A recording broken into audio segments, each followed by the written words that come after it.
Ito ay para sa mga kabataan na may mga kanya-kanyang trabaho na ngayon.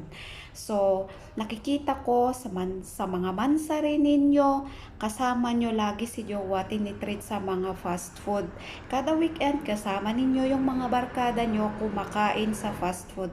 Guys, huwag sana ninyong kalimutan na sa likod kung saan man kayo ngayon, sa likod yung tagumpay ninyo ngayon, ay andon yung mga parents ninyo na nagsakripisyo at sumuporta sa inyo bago nyo marating kung nasaan man kayo sa kasalukuyan.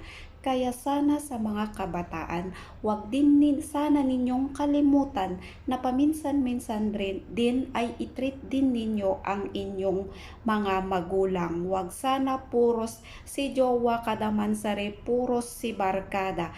Kasi kung wala si magulang na sumuporta sa inyo, wala kayo sa kung saan man yung kinalalagyan ninyo sa kasalukuyan.